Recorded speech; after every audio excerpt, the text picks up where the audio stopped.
बिहार में लालू यादव और नीतीश कुमार के बीच बहुत ज़्यादा दिनों तक अब नहीं चलने वाली है और मामला दो स्तरों पर फंसता जा रहा है। पहला सीट शेयरिंग के मामले में और दूसरा नेताओं की आनाकानी और बेतुका बयानों को लेकर। राजद राम मंदिर का विरोध कर रही है। राजद नीतीश कुमार पर कटाक्ष कर देती है कि वे लालू यादव की कृपा से मुख्यमंत्री है। फिर जदयू उसका विरोध करती है। जदयू राम मंदिर पर भी राजनीति का विरोध करती है और इस तरह से मामले देखें तो जदयू सीट शेयरिंग पे जोर देती है। 17 से एक भी सीटें कम लेने को तैयार नहीं है क्योंकि उसके जो सांसद है वे जीते हुए हैं और उनके टिकट को वे अदला बदली कैसे कर सकते हैं। राजद का भी जोर है कि उन 17 सीटों में से कुछ सीटें हमें दी जाए और कुछ सीटों पे जहां पे हम मजबूत है वो कुछ जदयू के कोटे में दिए जाए। अब नीतीश कुमार के पास समस्या ये आ जाएगी कि जो जीते हुए सांसद है उनका हम टिकट कैसे काटें और ऐसे में नीतीश कुमार का जोर है कि सीट शेयरिंग पे बात की जाए। नीतीश कुमार सारा का सारा दारो मदार जो 17 सीटों के बाद जो 23 सीटें बचती है उसमें लालू यादव है, कांग्रेस है, CPIM भी है।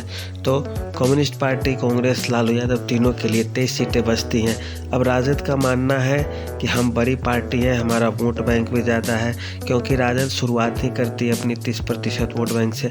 नीतीश कुमार सही मायने में देखें तो उस मामले में कमज़ोर ठहरते हैं। ये बात भी सही है कि पार्टी बड़ी है तो सीट ज़्यादा मांगेगी।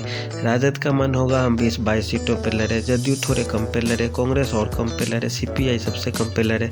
नीतीश कुमार को यह बात बर्दाश्त नहीं होगी क्योंकि वे इससे पहले भी 17 सीटों पे चुनाव लड़के जीत भी चुके हैं काफ़ी हद तक। अब नीतीश कुमार के सामने समस्या है कि वे भाजपा के साथ आए, राजद का गठबंधन छोड़े तो छोड़े किस आधार पे। नीतीश कुमार भी अपनी अलग राजनीति कर रहे हैं। उनका है भाजपा से भी उतना ही लगाव है जितना राजद से अभी चल रहा है। यहाँ तक ये भाजपा से थोड़ा ज़्यादा ही लगाव है क्योंकि वे कभी G20 में जाते भी राम मंदिर पर भी कुछ नहीं बोलने हो सकते, उस समारोह में चले भी जाए नीतीश कुमार। प्रधानमंत्री से उनकी बार बार मुलाकात होते रहती है। राजद के साथ है तो भाजपा से राजद का उतना नहीं है। ED छापे पे छापे मारे जा रही है राजद पे। तो इस तरह की आप स्थितियाँ देखें जो बन रही है, ऐसे में कहना यह काफ़ी मुश्किल है कि सीट शेयरिंग पे बात बन पाएगी। नीतीश कुमार और KC त्यागी इनके पार्टी के बड़े नेता हैं। उनका सीधे सीधा मतलब होता है कि तुरंत सीट शेयरिंग पे बात की जाए, सीट फाइनल किया जाए। लालू यादव से पूछते हैं पत्रकार तो बोलते हैं कि इतना आसान है क्या, इतना जल्दी कैसे हो जाएगा।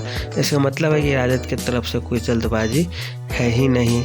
ऊपर से नेता अनाप शनाप बयान दे देते हैं। दही चूड़ा का भोज तो होता है लेकिन कुछ राजनीति का दही उसमें पक नहीं पाता है। सभी पार्टियां कर रही, इधर भाजपा भी आस लगा के अब तक बैठी हुई है कि हम नीतीश कुमार उधर से इधर आए कि हम अपना एक नई राजनीति शुरू करें। अंदर ही अंदर उसकी तैयारी है। भले ही भाजपा के नेता बाहर से बोल रहे हो कि हम नीतीश कुमार के लिए रास्ते बंद हैं, लेकिन जैसे ही आएंगे नीतीश कुमार रास्ते तुरंत खुलेंगे।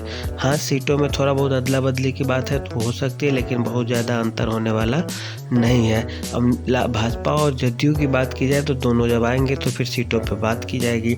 फिर उसके बाद तैयारी जोर से पकड़ लेगी। फिर साथ में लोक जनशक्ति पार्टी को मनाना भी भाजपा की एक चुनौती हो जाएगी।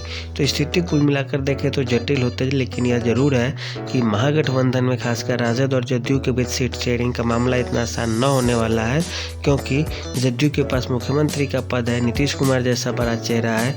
वहीं चेहरे के स्तर पर तेजस्वी यादव छोटे हैं, लालू यादव भले बड़े हो लेकिन पार्टी राजद बड़ी है, जदयू छोटी है। तो ऐसे में क्या एक सामान्य सा हल निकल पाएगा यह कहना बहुत मुश्किल होगा। लेकिन देखिए क्या यह समाधान इसका हो पाता है या नहीं हो पाता है।